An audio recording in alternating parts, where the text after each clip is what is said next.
The bird that partakes in the middleberry, their domain is the forest. But the bird that partakes of knowledge, their domain is the world. As a country, we have this really amazing opportunity to hold on to and treasure a language that is different from the language that for a lot of us we grew up with. Growing up in Aotearoa, New Zealand, my family migrated here when I was 10.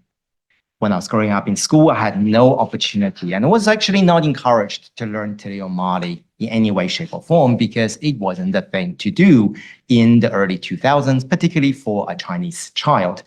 But in recent years, having had more exposure to Te Reo Māori, I now understand or starting to see the joy of learning Te Reo, but also understand the fascinating world that it opens up to. Because when you do know a language, not through ChatGPT, not through Google Translate, it exposes you to the intricacies of how that particular culture works and how that particular group of people and their history, their whakapapa.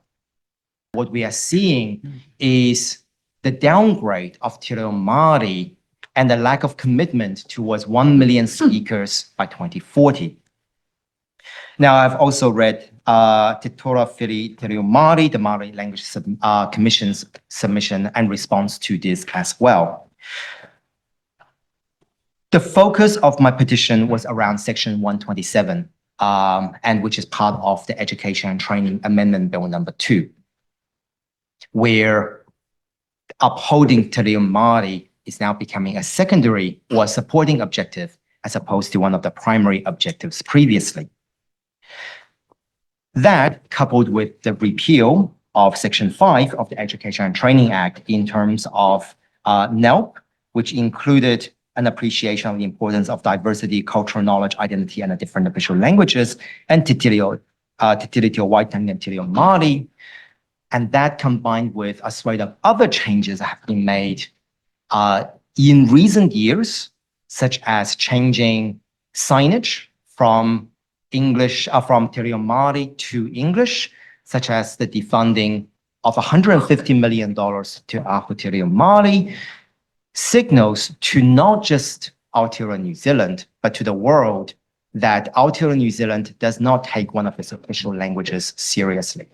So what we're seeing here is a golden opportunity for us not to simply say that Te Reo Māori is a taonga for Aotearoa New Zealand. We're the only country in the world that have this particular language and this particular taonga, but it's also an opportunity for everyone to actually learn one of the official languages, but also through that have a better understanding of our own language.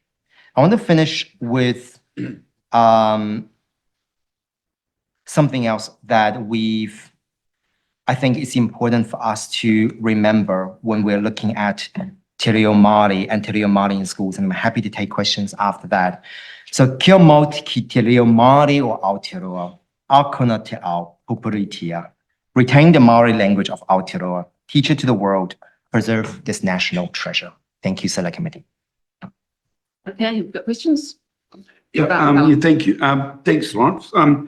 I take a bit of issue. You're saying that we're effectively downgrading the importance of the language. Yes. How does that? Well, over the Waitangi week, I accompanied the Minister of Education, and we went to both Kirikiri Primary School and Kawakawa Primary School and delivered literacy and numeracy resources in Te Reo. Yeah. First time that had been done for that level across, and these have then been rolled out across the country. So I fundamentally disagree with what you're saying, in the sense that we are demonstrating through our actions as well, but we are actually taking the language seriously, and by delivering those resources and creating an opportunity, and that will very well received, I might add. Yeah. So two responses to that. I think number one of the things that we noticed, in particular, when we're looking at structure, let's say structure literacy and also numeracy.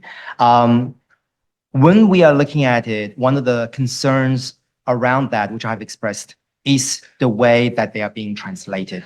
Yes, what we're looking at is something that is offered in Te Reo, but it's not something that is done from Te Reo as a starting point, embedding in different things. So for example, the way that we teach mathematics, if we just translate it into Mandarin Chinese, it doesn't necessarily mean that it's actually adaptable, palatable for a Mandarin speaker, because we've had, thousands of years of looking at math or working around math differently. And I think that's one of the key difference is that when we're looking at translation of text, we're still taking a predominantly Eurocentric view of that particular language and do it through the medium of translation, but not from that language as a starting point. The other thing I would say is that I also mentioned in my speech that what we're looking at is one piece of the puzzle. Yes, it is good that we're offering to you, but those things are on the basis that people are already learning. Language learning isn't just something that we're looking at through school, although this petition is about Section 127. But what we're looking at is that with the government giving something, or with the initiative giving something, like let's say we're translating something through structured literacy into Te Reo, we're also taking away from other areas like the defunding of Te Reo Māori and not really focusing on things like adult learning. Because I think when we're looking at something like this, the goal is I don't see any data that it suggests what the current initiatives within education is going to achieve the goal of 1 million speakers by 2040. Okay, we have a question from Francisco Hernandez. Thank you, Chair, and thank you, Lawrence, for your presentation. Have you read the supplementary evidence that the Maori Language Commission sent in regarding your petition? They suggest that the overall impact of government level decisions is taken together. These changes could slow down or reverse progress on Te Reo Māori revitalization by reducing its visibility, accessibility, and institutional support. So those are the things that have done so far. Are there any other changes that the government has proposed in the future that might also undermine Te Reo language learning? Yeah, thank you for that question, Francisco. And I think what's one of the things is that language learning, and particularly when we're looking at something like an official language, has been politicized in some way. And we have seen that through various changes that the government has done. And like I said, Section 127 is one piece of that puzzle.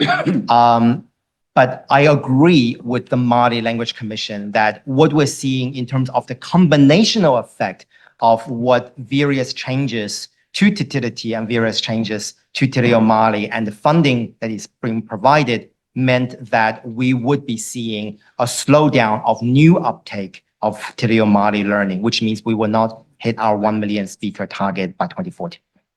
Okay, we've actually met time now, Dr. Xu-Nan. Thank you very much for your presentation to the committee. And Thank you. we'll move to private session.